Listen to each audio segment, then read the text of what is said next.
They say, food is life. But I found an African woman who cooked with death. Once upon a time. My name is Daniel. I'm a writer, or at least I used to be. I spent years chasing stories that blurred the line between myth and truth. But the day I stepped into that market, everything changed. I was following a whisper, a rumor. A food vendor named Mama Busy, whose stew was said to cure pain, bring joy, even turn lives around. It sounded like nonsense. Until I saw it with my own eyes. People didn't just like her food. They were addicted to it. And they kept coming back, every day, no matter what. I should have walked away. Instead I sat there. Her jollof rice was rich, spicy, alive. I took one bite, and it felt like my body sighed in relief. Like I'd been starving for years and finally tasted home. Then, I saw it. A strand of hair. Coarse. Cold. Floating in the stew. I looked up, she was staring at me. Once you taste it, she said, smiling, you always return. That night, I couldn't sleep. My stomach growled, even though I'd eaten. I kept thinking about the food, about the way it melted into my soul. The next day, I told myself I wouldn't go back. But I did. And again the day after. Before I knew it, I was eating from her every day. I stopped writing. Stopped caring.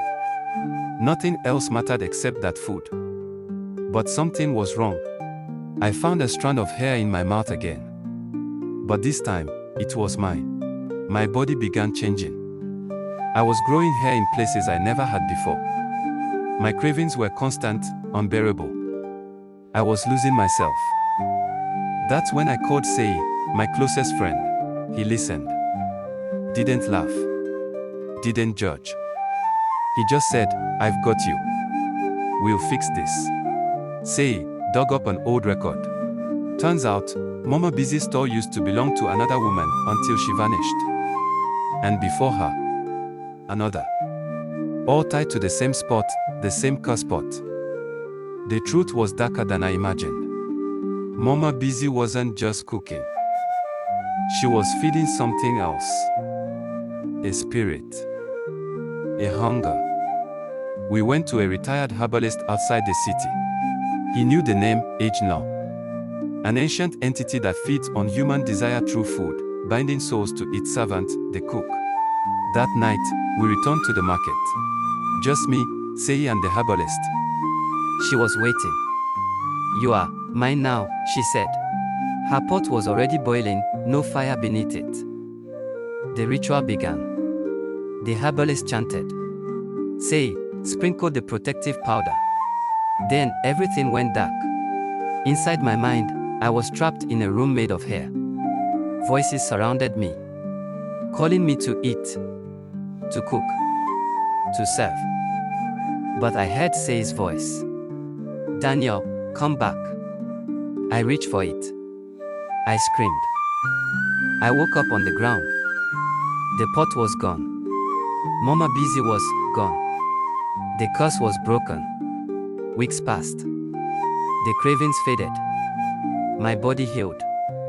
So did my mind. I wrote about it all. Every detail. The story spread, warning others of what I had barely escaped. I walk past the market sometimes. The air still smells of spice and stew. But I don't stop. I've learned something.